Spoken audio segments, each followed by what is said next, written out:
네. 이게 이제 횟수로는 벌써 6년 전 사건이지만 제가 개인적으로 이 문제를 처음 공개 제기했었기 때문에 기억이 생생한데 이게 이제 디도스 공격이 아니다. 디도스 공격은 페인트 모션이고 실제로는 바뀐 투표소를 찾지 못하도록 한 해킹이 있었을 것이다. 이런 주장을 했었어요. 그런데 대표님은 이 관련 분야 전문가시니까 사건 발생한 직후부터 그렇다는 걸 딱 눈치채지 않으셨나요? 예, 그 당시, 그게 이제 디도스로 판명이 났는데, 네. 판명 나기 전에 이제 뭐 저뿐만 아니라 이제 보안을 하는 이제 그런 분들이 많이 의견이 이제 사실, 여러 가지 있었는데, 디도스라고 보기에는 좀 더 이상한 그런 내용들이 있어서, 디도스 말고 뭔가 좀 다른 것이 있지 않았을까, 이런 것들로 많이 좀 의문을 가지고 있었던 그런 사건입니다. 근데 당시 분위기가 어땠냐면, 저도 그랬는데 디도스의 해킹이 있을 수 있다 이런 얘기를 하면 당시는 음모론자로 공격을 많이 받았어요. 저도 그랬지만 대표님도 그랬을 것 같은데 그런 곤욕을 치르지는 않으셨나요? 예, 저도 비슷하죠. 예, 저도 뭐 무슨 인터뷰에서 그 디도스 외에 다른 좀 해킹 공격이 있는 것 같다라고 말을 했다가 좀 많이 곤욕을 치른 적이 있습니다. 당시 분위기는 그랬습니다. 자, 그때로 좀 더 구체적으로 돌아가서 얘기를 해보자면, 네. 당시 경찰 조사 그리고 특검의 최종 수사 발표는 어땠냐면 한나라당의 최구식 의원의 비서인 공모 씨 그리고 박희대 전 국회의장의 비서인 김모 씨가 선거 전날에 술을 마시다가 갑자기 의기투합을 해서 우발적으로 디도스 공격을 했다. 이게 수사 결론이었어요. 근데 이 발표가 말이 안 된다는 이제 반론도 있었지만 전하 대표님처럼 대부분은 어쩔 수 없이 수용했는데 이 발표가 말이 안 된다고 생각하셨을 텐데 이제 그 얘기를 좀 해보죠. 왜 말이 안 된다고 생각하셨는지. 디도스인 경우에는 전체 시스템 자체가 모두 마비가 되죠. 그래서 그 선관위의 그 투표 찾기, 그 당시 투표 찾기에 대한 어떤 사이트 외에 그 외에 다른 영역들도 다 접근이 되지 말았어야 되는데 그 영역 이외에 다른 영역들은 접근이 됐다라는 거예요. 그렇죠. 예. 그 얘기는 그 디도스로만 보기엔 좀 이상해요. 왜냐하면 그 당시 보면 정상적인 사이트들의 그 투표 찾기를 위해서 일반인들도 많이 접근을 했었던 상황이기 때문에 마치 보면 굉장히 많은 로그들이 쌓이기 때문에 디도스로 보일 수는 있습니다. 그러나 그런 것들 외에 이 부분이 디도스를 위장한 어떤 다른 공격이 있지 않았는가. 내부의 어떤 그 메시지도 보면 그 DB에 접속할 수 없습니다 이렇게 나왔잖아요. 네네, 그런 그렇죠. 것들이 디도스로 나타날 수 있는 메시지지만 실제로 현상은 디도스 현상이 아니었다는 거죠. 그러니까 그래서 뭔가 좀 이상하다고 생각했습니다. 전체 페이지가 접속이 안 돼야 되는데 실제로는 투표소 찾기라는 특정 페이지만 계속 안 됐단 말이죠. 네. 그렇습니다. 예. 그런 점도 있고 또 이게 이제 그 특검이 밝힌 정황에 따르면 술 먹다가 바로 직전에 의기투합해서 몇 시간 만에 디도스 공격을 했다고 했는데 이것도 말이 안 되는 거 아니었습니까? 디도스인 경우에는 이제 좀비를 몇 개를 가지고 있느냐에 따라서 그 좀비가 이미 준비가 있다면 뭐 말씀하신 것처럼 뭐 당일날도 뭐 하자 그럼 할 수는 있겠죠. 그런데 이 공격이 디도스가 아닌 다른 공격으로 지금 보이는 건데 그렇다면 굉장히 치밀한 준비가 필요한 겁니다. 그래서 디도스 이외의 그 서버를 장악하기 위한 어떤 방법은 그 웹 서버를 통해서 디도스 이외에 뭐 SQL 인젝션이라든가 뭐 크로스 사이트 스크립트 예를 들어서 해킹 용어입니다.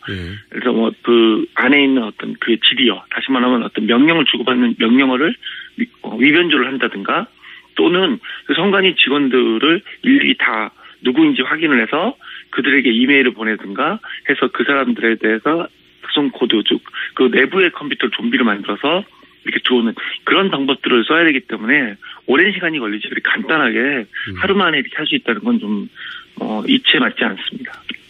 그리고 또 그런 것도 있었죠. 이제 디도스는 보통 이제 이런 정보기관 특히 선거를 앞두면은 방어하는 장비가 있단 말이죠. 예. 예. 당시 업체도 디도스를 충분히 방어했다고도 보도했고 네. 그 점도 이게 디도스만이 아니다 하는 의혹을 사는데 하나의 포인트인데 자 그러면 지금 방금 이런저런 방법이 있다고 디도스 이외에 별도의 공격이 있었을 것이다. 그것이 저의 주장이기도 했고 전문가이신 대표님의 5년 전, 6년 전부터 주장이시기도 했는데 네. 좀 더 자세히 설명해 주십시오. 별도의 공격이라는 게 이제 SQL 인젝션 이런 표현 쓰셨는데 이게 어떻게 하는 겁니까? 좀 더 구체적으로 말씀해 주시면. 예, 그 웹 서버에 이제 사용자가 이제 접속을 하면 거기에 대한 이제 접속을 하면서 어떤 거기 있는 명령을 선택을 하면 그 명령된 선택은 그 내부에 있는 DB에 어떤 그 명령으로 전달이 됩니다, 보통. 그런데 그 명령을 전달하는 과정을, 그 서버에 취약점이 있으면 그 명령을 임의로 바꿀 수가 있습니다. 예를 들어서, 은행 같은 경우에는 조회를 한다, 그러면 그렇죠. 조회하는 어떤 명령을 내렸을 때 그것을 조작을 하면, 어떤 계좌 이체로 바꿀 수도 있고요. 이런 것들이 해킹에 굉장히 취약하게 노출되어 있다면 그 서버는 그 해커에 의해서 마음대로 조작이 가능하거든요. 그런 식의 어떤 공격으로 어떤 그 DB를 바꾼다든가, DB의 명령어를 바꾼다든가, 여러 가지 그런 공격이 일차 가능하고요. 좀 더 깊게 말씀을 드리면, 그런 어떤 웹서버에 대한 해킹 이외에 시스템 내부 해킹도 가능합니다. 그 경우에는 이제 그 선관위 그 직원들 그 컴퓨터 안에 어떤 악성 코드를 임의로 심어서, 물론 심는 시간은 좀 걸리겠지만, 결국에는 그런 어떤 샘능 공격을 통해서 내부에 장악을 한 후에, 그 후에 이제 그 DB에 대한 그 관리자의 권한을 갖고, 그 권한을 통해서 이제 원하는 걸 할 수 있다. 이런 해커 두 가지 정도를 크게 볼 수가 있습니다. 그래서 좀 제가 이제 쉽게 풀어서 얘기하면 이게 맞는지 좀 봐주세요. 그러니까 첫 번째는 외부에서 예를 들면 SQL 인젝션 이런 방식인데 이게 뭐냐면 예를 들어서 은행에서 자기 계좌번호를 쳤는데 남의 계좌 페이지가 뜬다든지 그렇죠? 네, 맞습니다. 네, DB에서 뭔가 원하는 결과물이 아니라 다른 결과물을 임의로 만들어내는 거죠. 예를 들어서 투표소 찾기가 그런 거죠. 투표소 찾기를 쳤는데 다른 게 나오는 거죠.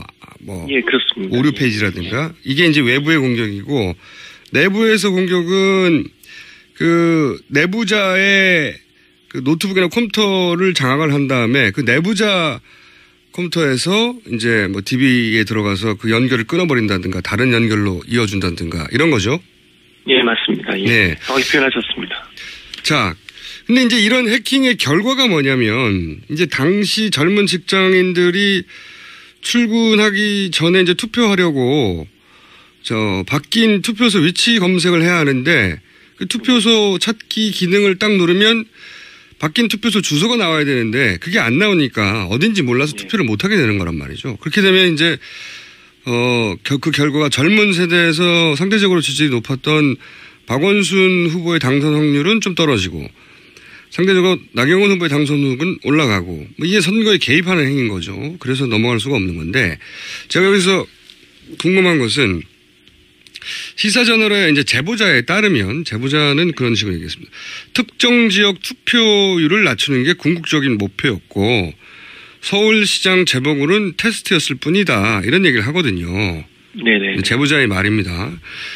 그 총선이 되었건 대선이 되었건 특정 지역의 투표를 낮춘다.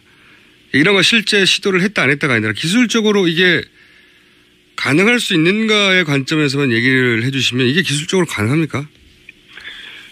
예, 컴퓨터라는 것이 충분히 그 해킹이라는 걸 이용을 하면 충분히 가능합니다. 왜냐하면 예를 들어서 A라는 어떤 지역이 있다고 우리나라 전국에 여러 가지 지역이 있을 거 아니겠습니까? 그렇죠. 네. 그런 전체 지역을 가지고 하기에는 너무 광범위하고요.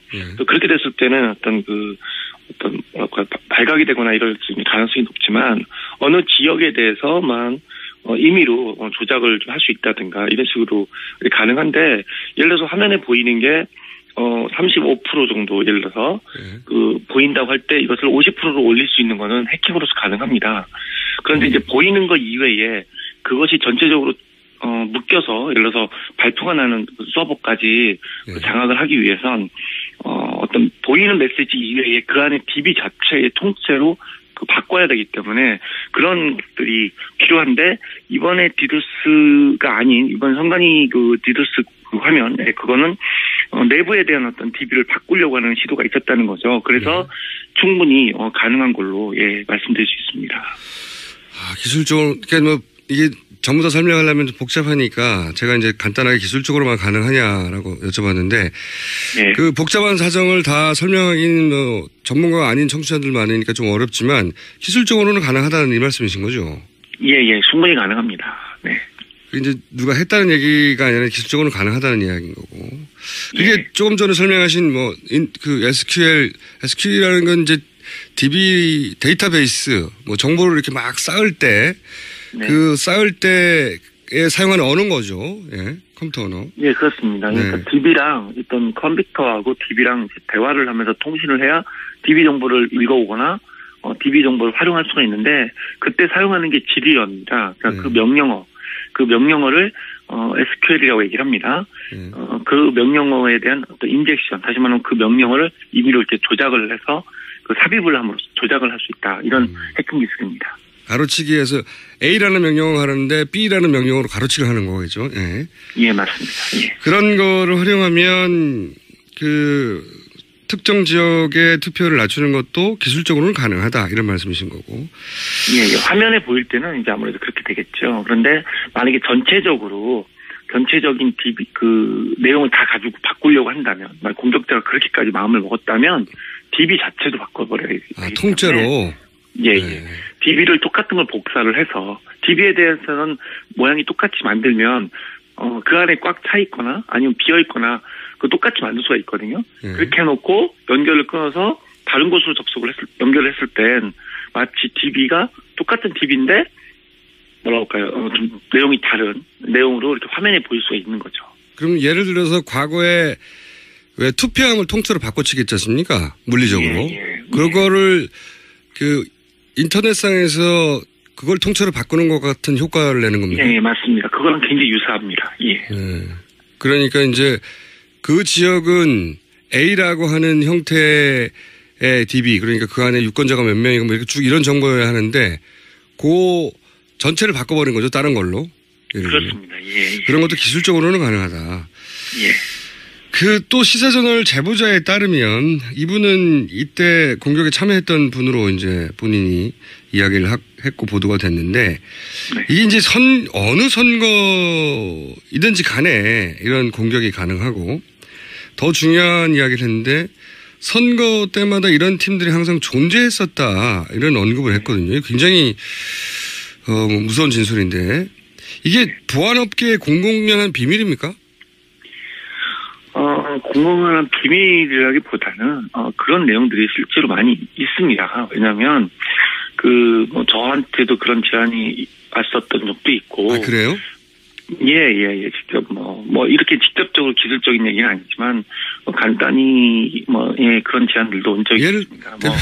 대표님이 받으신 제안은 물론 안 하셨으니까 그런 말을 하실 것 같으니까 어떤 제안을 받으셨어요?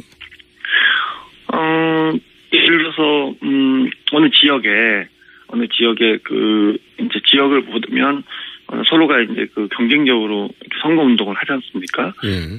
그러려면 그 지역의 연락처라든가 특히 이제 요즘은 스마트폰도 많이 하기 때문에 전화번호 같은 거 그런 것들을 이렇게 각 후보끼리 이렇게 있는데 우리 후보는 좀 그게 부족하다. 상대권 빼달라.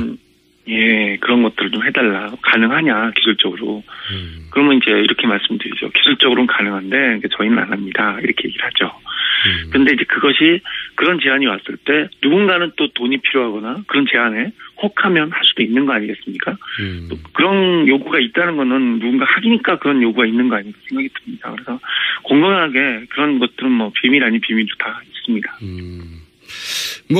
아주 단순하게는 상대방이 확보한 연락처를 빼달라는 거지만 그게 가능하다는 거는 상대 후보의 공약이나 연설이나 일정이나 전략이나 모든 걸 다 뺄 수도 있다는 얘기 아니겠습니까? 예. 그러니까 앞서 말씀드린 그런 것들이 실제 가능한지를 묻는 것은 이런 것이 어떻게 가능하지라는 어떤 것과 혹시 그런 게 가능하다면 더 다른 더 큰 어떤 요구 사항들도 가능하기 때문에 누군가가 그거를 만약에 할 수 있다면 기술적으로 그리고 거기에 대해서 서로가 조건만 맞는다면 이런 것들은 충분히 일어날 수도 있는 그런 내용이라고 보시면 됩니다. 대표님은 뭐 초기 단계에서 거절하셨지만 말씀하셨듯이 연락처만 빼달라고 했는데 그걸 빼주면 뭐 상대방 전략이나 중요 문서나 일정 다 빼달라고 하면 응할 수도 있겠네요. 네. 뭐 그런 식으로 아마 확산이 될 거 뻔히 보이기 때문에 대표님은 근데 왜 거절하셨어요? 실제로 그런 내용들은 뭐 그것이 보안을 하는 사람들은 어떻게 보면 운명 같은 거라서 계속 그런 것들이 들어오는데 그때마다 글쎄요 이거는 뭐 제가 하고 있는 어떤 업무나 스타일하고는 맞지 않고 또 그것은 진실을 밝히는 어떤 그런 것은 아니잖아요. 그러니까 그런 것들은 잘못될 거라고 생각합니다. 근데 이제 소위 이제 화이트 해커만 있는 건 아니니까요. 그렇게 응하는 분들도 있을 수 있다는 말씀이신 거고. 그러니까 시사 저널의 제보자는 그런 의뢰에 일정 정도, 전부는 아닌 것 같고 본인의 이야기에 따르면 일정 정도 응했고 그러다 보니까 본인이 일정 정도 응한 대목 이외에 다른 부분에 참여했던 사람들의 작업 내용도 일부 아는 것 같더라고요. 인터뷰를 보면. 근데 이제 제보자는 무려 당시 제보자의 주장입니다. 당시 박기태 국회의장 쪽에서 제안을 했고 거기에 대해서 굉장히 구체적인 상황과 장소도 얘기를 했단 말이죠. 그렇다는 얘기는 이런 말씀하셨듯이 제안이 있고 제안에 응해서 실제로 작업을 하는 사람들이 있었다는 건데 해킹을 아까 그런 제안을 받아서 하려면 시간이 좀 걸린다고 하셨지 않습니까? 준비하는데. 오랫동안 시간이 걸립니다. 시간이 선거 있기 전에 얼마 정도 걸립니까, 이게? 뭐, 그게 이제 어느 실력이냐에 따라서 또 어느 정도 준비가 이미 되어 있는 팀이냐에 따라서 다르겠지만, 그냥 이렇게 봤을 때 정밀하게 하려고 그러면 그 안을 랩을 다 봐야 되거든요. 그래서 보통 한 3개월 정도? 3개월? 뭐 빠르면 1개월만 해도 가능하지만, 그런 경우에는 이제 보통 실패라든가 어떤 상황이 발생할지 모르기 때문에 3개월 정도의 테스트 기간이 필요하고 또 그런 것들을 통해서 보통 그 정도 시간이 이제 보통 공격자인 경우에는 잡습니다. 그렇군요. 그래서 이 시사전의 제보자도 보면은 그 재보궐선거가 잡히기 전에 여름에 이미 제안을 받았다고 하더라고요. 그러니까 누군가는 재보궐선거가 있었을 것조차도 알았던 거죠. 그렇다는 얘기는 당시 오세훈 서울시장이 사퇴할 것도 알고 있었어야 이런 게 가능한 건데. 자, 이건 어떻습니까? 이게 이제 굉장히 어려운 질문 같은데 지금 이제 직접 받으신 거는 단순한 연락처를 빼온다든가 하는 이런 제안을 좀 받으신 거고 물론 그게 더 나아가서는 다른 제안까지 발전했을 거라는 생각도 들지만. 근데 이제 제보자 같은 경우에는 거기 더 나아가서 투표 행위에 이제 개입을 한 거란 말이죠. 선거 자체에. 그러면은 이게 개표에도 개입을 할 수 있겠는가. 그러니까 실제 그런 사례가 있다 없다가 아니라 기술적 관점에서 좀 얘기해 주세요. 기술적 관점에서만 보자면. 지금은 이제 선거의 디도스라는 건 투표 행위에 개입을 한 건데 그게 아니라 개표 행위에도 개입이 가능하다고 보십니까? 가능 여부를 보자면. 말씀하신 것은 기술적으로만 제가 말씀을 드리겠습니다. 개표를 하는 자체가 그냥 내일 개표한다 이거를 조작이 가능하냐? 불가능하죠. 그런데 만약에 한 3개월 정도의 시간이 있어서 그런 어떤 여러 가지 기획, 다시 말하면 여러 가지 어떤 상황을 보고 이것을 해봐야겠다라고 마음만 먹는다면 개표까지도 접근할 수 있는 게 해커로 보시면 됩니다. 온라인에서 벌어지는 일 중에 해커의 기술적 관점에서만 보자면 충분히 시간만 준비한다면 오랜 기간 가능할 수 있다는 거예요. 기술적으로는. 가능합니다. 더군다나 이제 만약에 내부자라든가 아니면 이것이 예를 들어 좀 더 정부가 조직적으로 움직인다 이러면 굉장히 이런 것들은 가능하기 때문에 그런 것들에 대해서는 일반인들이 이제는 알아야 된다는 겁니다. 기술적으로는 가능하다는 걸. 자, 왜냐하면 기술적으로 불가능하다고 아예 얘기를 해버리니까요. 보통은. 혹시 지난 총선, 대선 뭐 여러 번의 선거를 겪어보셨을 텐데, 네. 그러니까 이제 직업이 직업이다 보니까 좀 다른 관점에서 이런 선거를 보실 것도 같은데, 네. 혹시 개인적으로 이건 좀 특이한 현상이다. 뭐 그게 곧 해킹을 했다 이건 아니지만 보안 전문가로서 저건 좀 상당히 특이하다. 그런 현상이 있었다면 기억나는 거 한 가지 정도만 얘기해 주신다면 어떤 게 있었습니까? 어려운 질문인 거 아는데요. 예. 네. 뭐 느낌이라는 게 뭐 촉이라고 그러면 촉인데 촉이 반드시 옳은 건 아닌데요. 예, 그냥 전문가의 오랜 경험으로. 예. 예. 그리고 투표율 같은 것도 좀 기존의 어떤 정확한 또 숫자로서 나왔는데 그 숫자가 좀 의미 있는 숫자가 나온다든가 또 그 이외에 어떤 그 여러 가지 기술적인 거, 그러니까 다시 말하면 어떤 기술을 쓰면 이것이 가능하다라는 그 당시 자료에 보면 왜 일부러 이런 취약점이 있는 노트북, 컴퓨터를 나눠줬을까, 뭐 이런 것들이 연관이 되다 보면 뭔가 좀 이상하다 이런 느낌은 좀 갖고 있죠. 그런데 아시다시피 사이버라는 것이 실시간으로 확인이 되지 않으면 이걸 정확히 찾기가 어렵기 때문에 그렇죠. 제가 말씀드린 것도 또는 저의 반대편 이야기도 어느 말이 맞다고 말씀을 드릴 수는 없습니다. 그렇죠. 그러다 보니까 좀 조심스러운 면이 있죠. 로그라는 것도 결국은 나중에 바꿀 수 있는 거니까요. 사이버 세계에서는. 한 가지만 더 여쭤볼게요. 이제 이런 거는 포괄적인 걱정이죠. 선거가 공정하게 이루어져야 되는데 과거에 보면 그러지 못했던 뭐 역사가 있으니까요. 그래서 지금도 그런 걱정을 하고 또 이런 디도스 공격에 대한 제보자가 나와서 이게 항상 해킹팀이 존재한다고 하니까 더 걱정이 되는 건데, 자, 더군다나 이제 지금은 온라인에서 모든 게 관리가 되고요. 그래서 여쭤보고 싶은 것은 이런 걱정을 좀 최소화하려면, 해킹의 위험을 최소화하려면 어떻게 해야 되는 겁니까? 전문가 관점에서 보자면? 사실 이번에 이제 미국 대선에도 러시아가 그랬죠. 가담했다 이런 것들이 이제 미국 정부 차원에서 발표를 했는데 굉장히 사실은 충격적인 이야기입니다. 그렇죠. 다른 나라가 그 나라의 어떤 문제점을 다른 나라가 그걸 도와줬다 이런 건데 우리나라도 남한하고 북한이 이렇게 대치하고 있는 이런 상황 또는 우리나라를 혼란스럽게 만들기 위해선 다른 주변 국가들, 이런 나라들이 만약에 이런 대선에 참여하려고 마음만 먹는다면 이런 것들은 굉장히 혼란에 빠질 수가 있거든요. 그렇죠. 예. 그런데 그런 것들이 실제로 일어났다 또는 안 일어났다는 것을 떠나서 이런 것들은 결국에는 사이버 테러 입장에서 대응 방법이 필요합니다. 그래서 전문가들의 의견들이 사실 많이 좀 들어주시고 이것을 한 곳으로만 이렇게 보면 안 됩니다. 요즘은 사이버가 오프라인 시장, 다시 말하면 정상적인 일반 시장에서도 이게 일어나는 것들을 사이버로도 모든 게 다 표현이 가능하기 때문에 두 가지 시각을 가지고 이렇게 분석을 하고 이에 대한 방어를 해야 될 것 같고요. 그리고 기술적인 부분은 결국에는 그런 내용들을 좀 더 여러 가지 다른 시각으로 보는 전문가들도 많이 참여시켜서 이런 부분에서 문제가 없도록 하는 것이 가장 중요하다고 생각합니다. 한마디로 이제 그럴 수 있는 가능성에 대해서 끊임없이 거론하고, 그죠? 네. 대표님 같은 전문가들이 계속 이런 위험이 있을 수 있다고 지적을 하고 선관위는 귀 기울이고 전문가들 참여시키고 일반인들 경각심을 계속 불러일으키고 이렇게 관심을 촉구하는 수밖에 없겠군요. 말하자면. 예, 그렇습니다.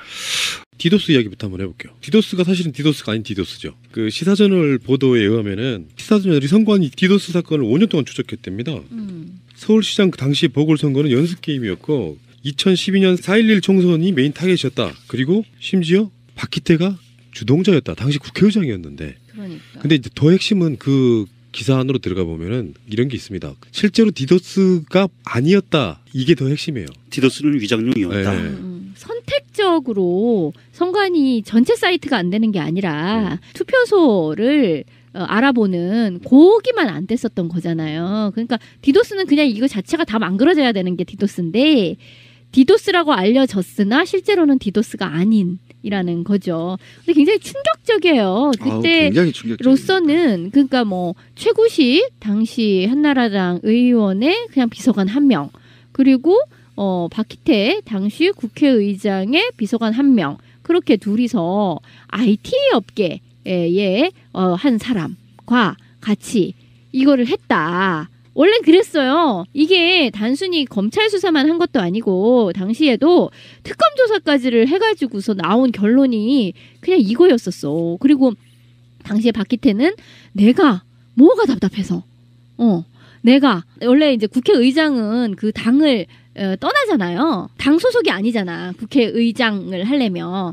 그런데 내가 뭐가 답답해가지고 그 관여를 하겠느냐. 뭐 이렇게 얘기를 했었고, 최구식 의원도 자기는 관여한 바가 없다고, 그냥 왜 그랬는지 모르겠으나 내 비서관이 거기에 그냥 연루가 됐다. 그렇게 얘기를 하고 끝났어요. 그리고 또 IT 업자 그러면 그 사람은 왜 그랬냐 그랬더니 거기 뭐 다른 정치권의 비서관들이랑 부탁도 좀 들어주고 이렇게 잘 지내면은 자기 그 나중에 사행성 사업이었나요? 하여튼 그 사업에 뭐 도움이 될까봐 그렇게 협조를 했다는 거야. 그리고는 아니 이게 뭐 이런 허접 쓰레기 같은 사람들 몇 명이 모여가지고서 이런 엄청난 짓을 했다는 것도 말도 안 되는데 어떻게 이게 다야? 하고 그냥 허무개그처럼 이 모든 수사가 종결이 되고 끝났단 말이에요. 근데 이제 와서 내부 고발자가 나온 거예요. 그 내부 고발자 말에 의하면 최구식 의원은 물론이고 박희태 의원이 이 모든 것을 다 잘 알고 지휘를 했다. 뿐만 아니라 당시 한나라당, 근데 이제 그 이후에 이름을 갈았죠. 포대가리를 했죠. 새누리당.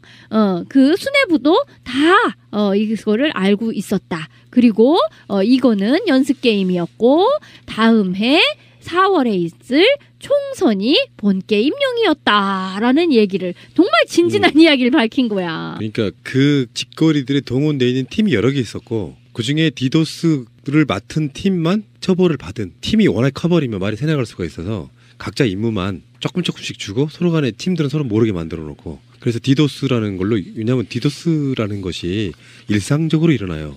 어떤 사이트든. 근데 그 디도스라고 하는 공격을 가장 약한 걸로 보이게 해놓고 다른 모종의 작업이 있었다라고 하는 것은 최근에 이제 시민의 눈 같은 경우도 사실은 그런 의미거든요. 온오프라인으로 같이 병행되면 더 좋을 것 같다 그래서 저도 그쪽에 건의를 그렇게 해드렸는데, 예를 들면은 해킹 같은 걸 통해 가지고 아예 국민의 평화는 아무 상관없이 뭔가가 조작되는 느낌으로 가려고 했다고 하면 이 자체가 이제 전산 조작에 의한 부정선거 이런 획책일 수도 있거든요. 나머지는 생각해 보면은 그 당시에 나왔던 것 중에 선관위를 해킹해가지고 디도스 공격을 해서 투표소 위치를 못 찾게 만드는 것이 진짜로 목적이었을까? 아닐 거라고 보는 거죠. 그건 진짜 주목적이 아니라 걸리면 핑계 댈 만한 거리 정도밖에 저는 안 보고 있는 상황이거든요. 그러니까 제가 또 다시 몇 년 전으로 가서 다시 리바이벌 한번 할게요.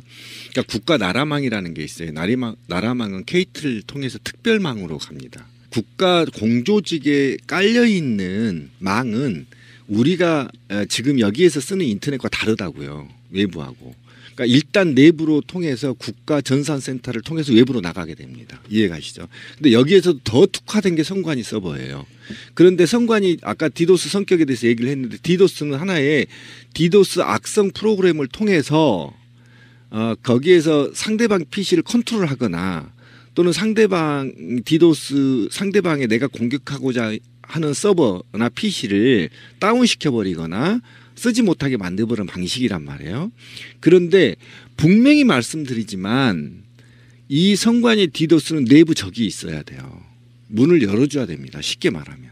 문을 열어주지 않으면 불가능합니다. 더더욱이 두 번째, 선관위 서버 관리에 문을 열어줘야 되고요. 두 번째, KT망에서 디도스 공격이나 해킹 정보를 실시간 모니터링하고 있다란 말이에요. 여기에서도 누군가가 조작을 해야 된단 말이에요. 맞아, 내부자. 예, 내부자가 두 군데가 있어야 가능한 겁니다. 이게 거의 불가능한 상황이에요. 특히 서울시 같은 경우는 예를 들면 이건 선관위 망하고 다릅니다. 서울시 망 같은 경우는요, 서울시 전산원에서 해킹 모니터링을 다 하고 있습니다. 이 새끼가 무슨 메일을 쓰고 있는 건지, 뭘 쓰고 있는지, 악성 코드가 담겨져 있는 게 다 조사가 돼서 공무원들한테 배부된단 말이에요. 그런데 이것보다 더 보안이 강화된 선관위는 내부 없이는 불가능합니다. 코드 열어줘야만 가능합니다. 분명히 말씀드려요. 이거는 반드시 다시 이것과 다르게 특별 검사를 다시 도입해서라도 특별법을 통해 이 조사를 다시 해야 됩니다. 왜 그러냐면 저희가 아까 시민의 눈 얘기를 했는데요. 시민의 눈이 총선 때 20곳 집중 감시구역, 50개 감시구역, 암행구역을 선정했었어요. 암행구역에서 2개가 적발이 됐고요. 오프 선거법 위반입니다. 이 전산하고는 다릅니다. 그때는 못했기 때문에. 그리고 20군데 집중 감시구역에서는 모두 다 새누리당이 떨어졌습니다. 한 군데도 당선이 안 됐어요. 그러니까 이게 객관적 자료는 아닙니다. 매우 주관적인 자료지만 이게 무엇을 의미했고 그 다음에 더더욱이 지금 정보 사회에서는요. 빅데이터를 가진 놈이 주인이 될 수밖에 없어요. 그러면 올해 대선에 치러지면 누가 대통령이 될지 이미 알고 있어요. 빅데이터를 분석하는 사람들은. 솔직히 총선 때요. 여론이 어디로 필지 다 알고 있었다고요. 어디를 조작해 어느 지역을 조작하면 누가 당선이 되고 다 분석 가능합니다. 요즘은. 그렇기 때문에 전방위적으로 하지 않더라도 특정 후보를 당선시키거나 떨어뜨릴 목적으로 이거를 악용할 가능성이 매우 높다라는 겁니다. 제 얘기는. 그래서 발본색으로 해야 된다는 거 이거는. 이게 재밌는 게 의혹을 낳는 건데요. 메인 타겟이 2012년 4.11 총선이었다 그랬잖아요. 그러면 그 해 대선이 있었는데 여기에는 어떤 조작이 안 들어갔겠냐는 거죠. 그러니까 선관위 직원들은 되게 억울하다 합니다. 개표 조작 이야기하면. 근데 그럴 수 있어요. 선관위 직원들이 내부적으로 한두 명만 포섭이 되고 외부 해킹이 들어와서 뭔가 결과값을 바꿔치기 하는 그런 연습이라고 보는 게 가장 타당한 거 아닙니까? 선관위에서 일반적인 직원들은 어떻게 돌아가는지 모르죠. 네. 한두 명만 서버 관리자나 그의 그렇죠. 고위 관리직들이 끼면 가능합니다. 그래서라도 이런 의혹들이 있고요. 새가 날아든다 하면서 지금 올해가 4년째 방송 중인데요. 개표 조작 이야기를 하면은 트위터에서 이상한 계정들이 나와서 우리를 폄하하던 거를 지금도 기억해요. 대표적인 실드 중에 하나는 개표 조작 이야기를 하면 투표율이 떨어진다. 이렇게 얘기하는데 정반대라고 저는 보거든요. 그건 아무 상관없다. 그리고 어쩌면 문재인 당시 후보도 억울하게 떨어졌을 가능성도 있는 겁니다. 그럴 때 그 4.13 총선, 이번 총선 때 그 대승의 의미가 투표함 지킨 것도 분명히 있었을 거라고 보는 건 누구나 다 그렇게 의심을 해요. 이런 상황에서 개표 감시, 그래서 이재명 시장도 최근에 수개표를 주장했지 않습니까? 예. 대선 개표 부정 증거 수도 없이 많다. 이렇게 서로 약간 공방이 오가고 있고 T적절하게 이런 게 나와줬다라고 하면요. 지금 국회의원들이 여러 가지 해야 될 게 많겠지만 요즘에 송영길 의원도 지금 그 열심히 하시던데 수개표 입법 바로 해야 됩니다. 이번 선거부터 수개표로 즉석에서 만들어진 그 이런 얘기 처음 들으시는 분들께 제가 말씀드리자고 하면 동네에 여러분들 가시는 투표소 있잖아요. 그 투표소에서 투표가 끝나자마자 어차피 한국은 전산이 되게 발달한 나라 아닙니까? 인터넷망이. 그러면 투표소마다 고유 코드 번호로 입력을 해서 그게 무슨 구별로 선거 구별로 취합이 되고 시도로 취합이 되고 하는 과정 속에 이 전체를 맞춰보면 개표 부정의 여지가 없어집니다. 각 투표소마다 여기서 A, B, C 후보의 득표 숫자를 알게 되면 그런 방식으로 가야지 전체 큰 틀 안에서 뭔가 숫자를 조작하려고 하는 시도가 있었다라고 하면 이것만으로도 수개표에 저는 충분한 가치가 있다라고 봐요. 지금 이번에 나온 기사로만 봐도. 맞습니다. 예. 그 당시 2012년 총선 때가 타겟이 아니고요. 그 당시에 대선 때가 타겟이었을 가능성이 훨씬 더 높다는 거예요. 그렇죠. 그때 당시에 그렇죠. 그때 로지스틱 감수 결과표 이런 것들이 많이 나왔었잖아요. 그때 당시에 그렇게 충분히 그 의심할 만한 정황이 있고 지금 문제는요. 곧 있을 조기 대선에 이게 적용이 되지 않는다라고 장담할 사람은 아무도 없어요. 그러니까 그 지적을 잘했는데 그때 그 문제가 정확하게 불거져서 문제점이 뭔지 누가 범행을 저질렀는지가 조사가 된 후에 선관위의 투표 시스템에 이게 문제가 있구나라는 게 도출이 돼야 이게 개선이 되는데 지금 개선이 전혀 안 된 상태에서 조기 대선을 치르게 될 수밖에 없단 말이에요. 그러니까 그런 측면에서 이 문제가 있는데 아까 그 수개표관이 왜 중요하냐면 14,700곳에서 한 곳에서 3,000표, 4,000표밖에 안 돼요. 거기서 까면 1시간이면 끝나버린단 그렇죠. 말이에요. 그러니까 이게 이렇게 간단한 문제를 어렵게 만들고 240곳에 다시 직결해서 다시 검표하고 그러면서 혼란스럽게 만들고 막 이렇게 됐단 말이에요. 근데 이게 지금 최근에 선관위가 이거에 대해서 왜 투표소 개표가 불가능하냐고 얘기를 했더니 두 가지를 내놨어요. 첫째가 선거관리위원이 14,007곳에서 파견 나갈 수가 없다. 이게 첫 번째고요. 그다음에 두 번째가 일단 첫 번째에 대해서 설명해서 제가 현장 공무원들한테 얘기해봤더니 지금도 투표소는 선관위 직원이 안 나오고 교사와 공무원이 종사자로 이걸 다 처리한다면 위임사무로 법적 위임사무, 헌법적 위임사무란 말이에요. 아무런 문제 없이 해결한단 말이에요. 그러니까 그런 문제가 없다라는 게 현장에 밝혀졌고 두 번째 선관위가 지금 송영길 의원한테 통보한 게 왜 투표소 개표를 못하냐고 하냐면 홈표, 부표 이런 것들을 구분하는 데 있어서 그 지위가 있는 법원장급의 왜 판사들이 없어서 못한다는 겁니다. 그래서 제가 얘기하기를 아스테이 같은 투명지로 미리 도장을 다 찍어놓는 거예요. 이렇게 찍힌 거는 A로 가고 이렇게 찍은 건 B로 가고 이거는 무표로 처리하고 이건 뭐 홈표로 처리하고 이렇게 처리를 예제를 만들어서 투명한 아스테이도 딱 눌러보면 그게 구분이 간단 말이에요. 그리고 그 룰을 후보들끼리 결정하면 되는 겁니다. 아무런 문제가 안 돼요. 그러니까 선관위는 지금 일을 더하기는 싫고 자기 밥줄을 놓치고 싶지 않아서 저렇게 실드를 치는 건데 다 그게 개거짓말이에요. 그렇죠. 실제로 보면은 아니 정확하게 홈표 박근혜 문재인 정확하게 홈표 찍는 그런 경우는 별개로 해서 어떤 법적인 제도적인 장치로 그 선거구별로 따로 모아서 해줘도 됩니다. 그건 문제가 안 돼. 전반적으로 말했을 때 비용 더 든다는 말도 거짓말이고요. 인터넷방 설치 안 돼 있는 데가 어디 있습니까? 거기서 바로 입력해가지고 어떤 코드로 입력해주면 되는 거고요. 만약에 말이에요. 한번 보실래요? 만약인데 끔찍해요. 이번 선거를 했는데 물론 빌미를 줄 수 있어. 야권이 이제 분열돼 있대. 선거를 했는데 마치 요건 후보가 당선돼 버려요. 뭐 그때 무슨 이야기 나올 줄 아십니까? 또 개표 조작 이야기 나옵니다. 그 명예를 들고 있으면서 선관위가 지금까지 한두 건도 아니고 수백 건의 실수라고 지들이 말하는 그런 실수들을 해왔고요. 우리가 개표 조작이라고 하면 뭐 전산 조작만 생각하시는 분도 있겠지만 아닙니다. 각 지역에 내려가면은요 선관위 직원이 특정 정치인과 결탁해가지고 봐주는 경우도 있고요. 이게 개표의 문제만 걸려 있는 게 아니라 평상시 때 사전 선거 운동과도 연관이 있어서 그거 눈 감아주는 경우도 있고 그 온갖 결탁 프로그램들이 되게 많아요. 그러니까 개표 조작이라고 하는 게 저 위에 있는 전산 조작으로부터 시작해가지고 하다못해 홈표가 섞이면 미분리표 같은 게 생기면 여당 후보에게 유리하게 해준다거나 그런 것들은 수도 없이 발견되고 있지 않습니까? 이럴 때는 다 보는 앞에서 개표소에서 책상 위에 투표함 까고 투표한 숫자가 맞는지 확인하고 1번, 2번, 3번, 4번을 분류해낸 뒤에 그 데이터를 입력하면 끝나는 문제고 진짜 분류하기 힘든 홈표들은 가져오면 됩니다. 각 선거구에 있는 어떤 구선거 관리위원회가 있잖아요. 가져오면 돼서 거기서 분류해주면 되잖아요. 대세 영향 끼치지 못하는 표들. 숫자가 아무리 많아도 그렇게 많지는 않을 테니까. 이게 자체가 말이 안 되는 거고 우리나라 국가 안녕을 위해서라도 해야 되고요.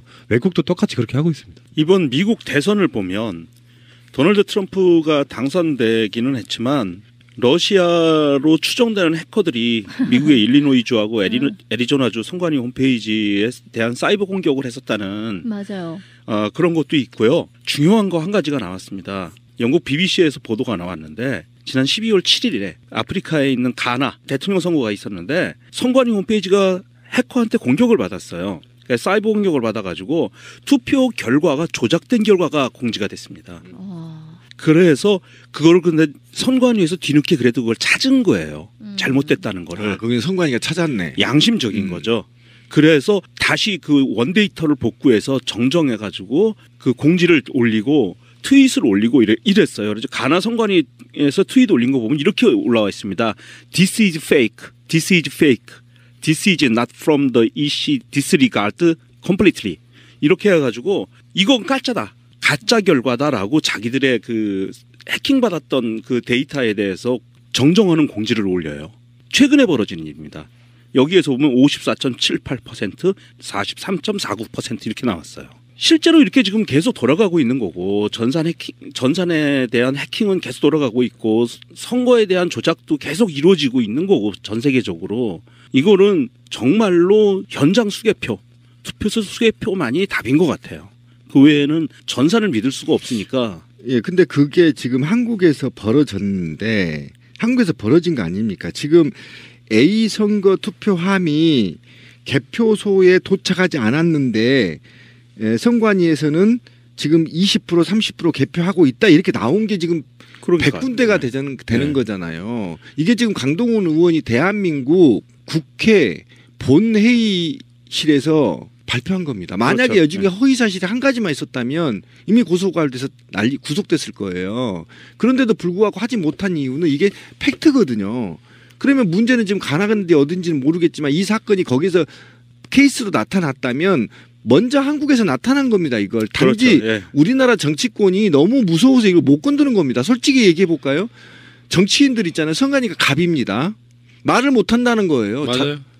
예, 이거에 대해서 너무 무서워하고 있다라는 거예요. 성관이가. 성관이를. 그러니까 그런 측면에서 보세요. 그다음에 부정선거 소송을 왜 안 합니까? 그렇죠. 이거는 그다음에 이 해킹 드러났잖아요. 가능하다고. 이거 내부자 없이 불가능하다고 제가 분명히 말씀드렸잖아요. 그럼 성관이가 범인인 겁니다. 네, 이런 것도 있습니다. 가정이라는 게 있잖아. 제가 전에도 그런 가정을 세운 적이 있어요. 정권 내에서 있어서의 가장 최고로 쉬운 방법은 부정선거고요. 부정선거의 가장 쉬운 방법은 투표수를 조작하는 거거든요.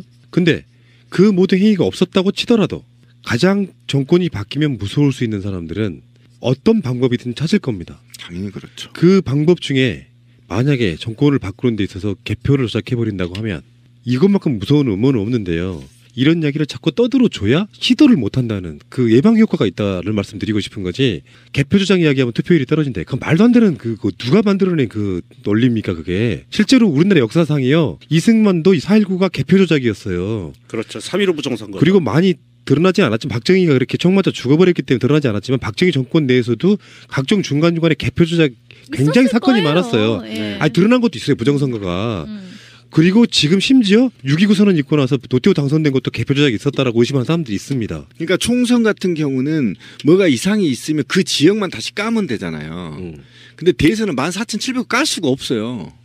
깐다 하더라도 엄청난 비용을 감당해야 되고 그것과 관련해서 또 역풍이 분단 말이에요. 그러니까 미리 이런 부정선거가 개입될 수 없도록 미리 보완하는 것이 보완을 또 요구하는 것이 보완을 우리 국민이고 성관이가 해야 할 몫이거든요. 근데 성관이가 지금 부안해동해서 벌써 악의 축으로 지금 드러나고 있는 상태인데 이거 어떻게 해야 되는 건지 전 답답하고요. 네. 이건 국민이 나서야 된다고 생각해요.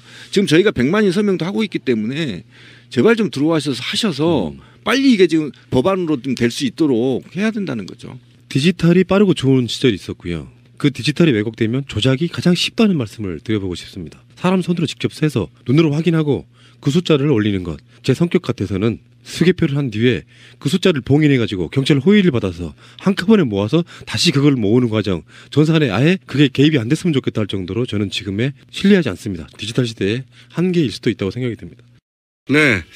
이게 이제 횟수로는 벌써 6년 전 사건이지만 제가 개인적으로 이 문제를 처음 공개 제기했었기 때문에 기억이 생생한데 이게 이제 디도스 공격이 아니다. 디도스 공격은 페인트 모션이고 실제로는 바뀐 투표소를 찾지 못하도록 한 해킹이 있었을 것이다. 이런 주장을 했었어요. 근데 대표님은 이 관련 분야 전문가시니까 사건 발생한 직후부터 그렇다는 걸 딱 눈치채지 않으셨나요?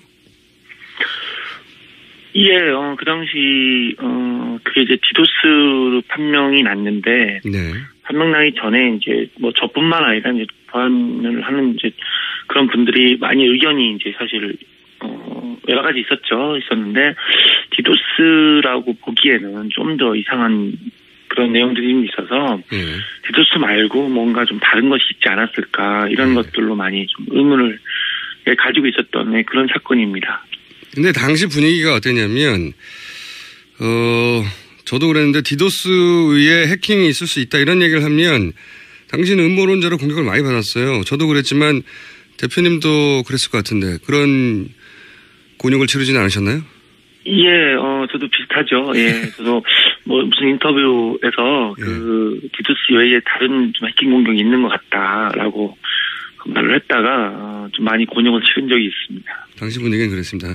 자, 그때로 좀 더 구체적으로 돌아가서 얘기를 해보자면, 네. 당시 경찰 조사 그리고 특검의 최종 수사 발표는 어땠냐면, 한나라당의 최구식 의원의 비서인 공모 씨, 그리고 박희대 전 국회의장의 비서인 김모 씨가 선거 전날에 술을 마시다가 갑자기 의기투합을 해서 우발적으로 디도스 공격을 했다. 이게 수사 결론이었어요. 근데 이 발표가 말이 안 된다는 이제 반론도 있었지만 전하 대표님처럼 대부분은 어쩔 수 없이 수용했는데 이 발표가 말이 안 된다고 생각하셨을 텐데 이제 그 얘기를 좀 해보죠. 왜 말이 안 된다고 생각하셨는지.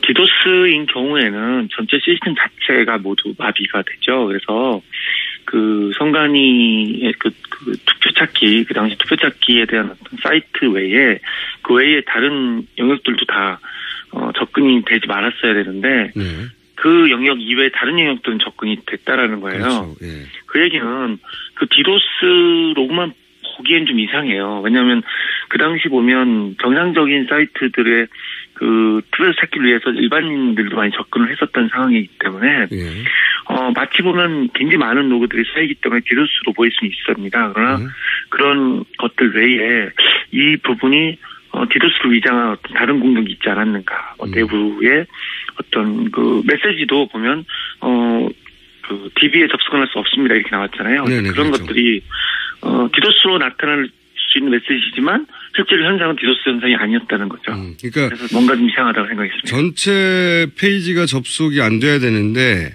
실제로는 투표소 찾기라는 특정 페이지만 계속 안 됐단 말이죠. 네. 그렇습니다. 예. 그런 점도 있고 또 이게 이제 그 특검이 밝힌 정황에 따르면 술 먹다가 바로 직전에 의기투합해서 몇 시간 만에 디도스 공격을 했다고 했는데 이것도 말이 안 되는 거 아니었습니까?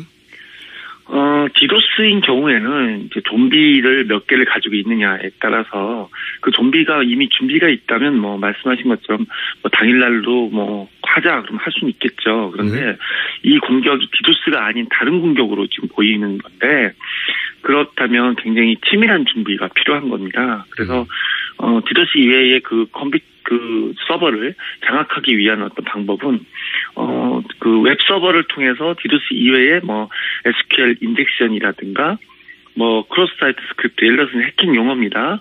그래서 뭐 그 안에 있는 어떤 그 지리어 다시 말하면 어떤 명령을 주고받는 명령어를 위변조를 한다든가 또는 그 선관위 직원들을 일일이 다 누구인지 확인을 해서 그들에게 이메일을 보내든가 해서 그 사람들에 대해서 특성 코드 즉 그 내부의 컴퓨터를 좀비로 만들어서 이렇게 들어오는 그런 방법들을 써야 되기 때문에 오랜 시간이 걸리지 그렇게 간단한 거를 크게 볼 수가 있습니다. 그래서 좀 제가 이제 쉽게 풀어서 얘기하면 이게 맞는지 좀 봐주세요. 그러니까 첫 번째는 외부에서 예를 들면 SQL 인젝션 이런 방식인데 이게 뭐냐면 예를 들어서 은행에서 자기 계좌번호를 쳤는데 남의 계좌 페이지가 뜬다든지 그렇죠? 네, 맞습니다. 네, DB에서 뭔가 원하는 결과물이 아니라 다른 결과물을 임의로 만들어내는 거죠. 예를 들어서 투표소 찾기가 그런 거죠. 투표소 찾기를 쳤는데 다른 게 나오는 거죠.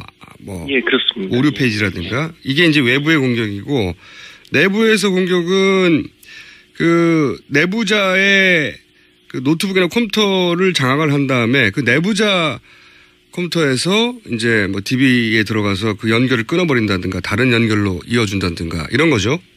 예, 맞습니다. 예. 네. 정확히 표현하셨습니다.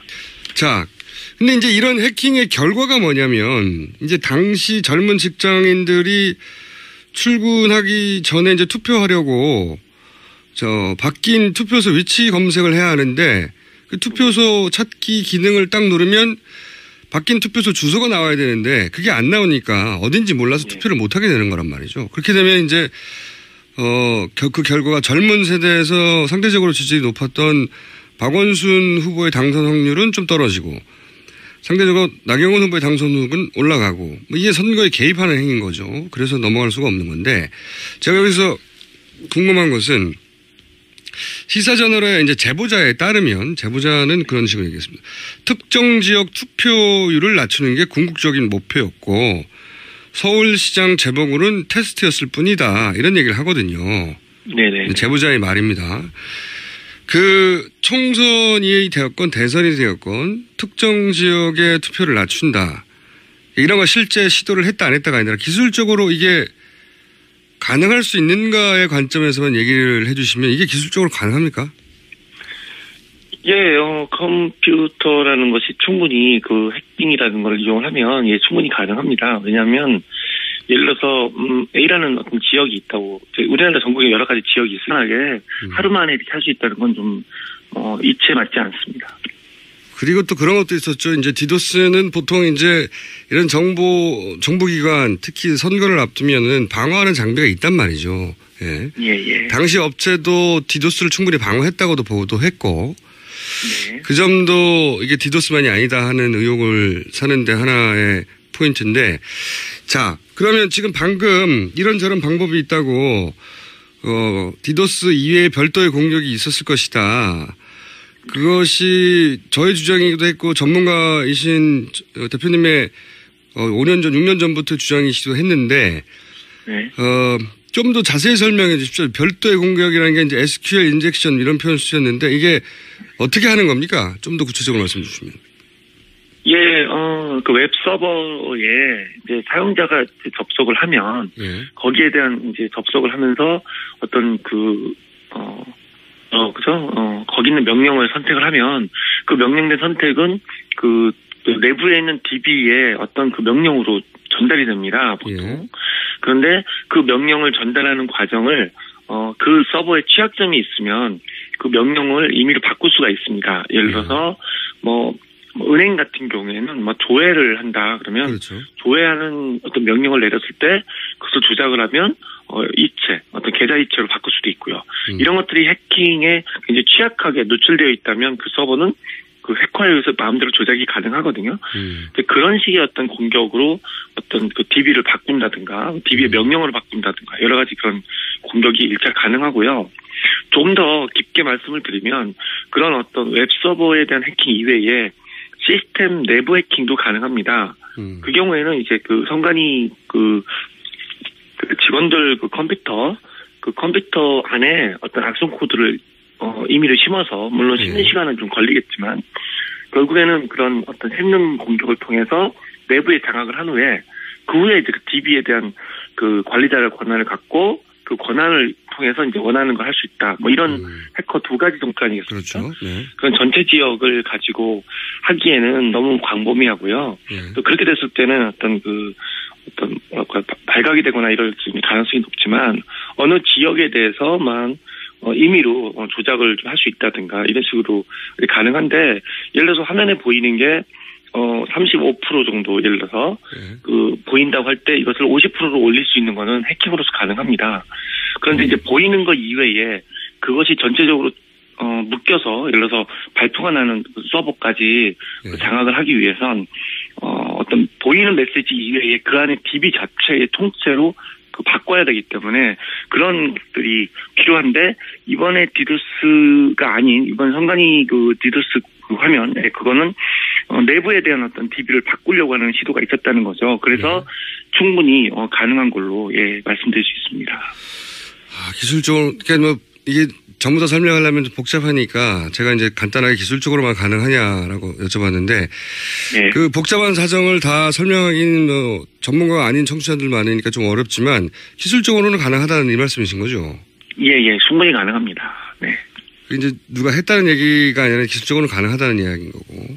그게 조금 전에 설명하신 그 SQL이라는 건 이제 DB 데이터베이스 정보를 이렇게 막 쌓을 때 그 쌓을 때에 사용하는 언어인 거죠. 예. 컴퓨터 언어. 예, 그렇습니다. 그러니까 DB랑 어떤 컴퓨터하고 DB랑 대화를 하면서 통신을 해야 DB 정보를 읽어오거나 DB 정보를 활용할 수가 있는데 그때 사용하는 게 지리어입니다. 그러니까 그 명령어를 SQL이라고 얘기를 합니다.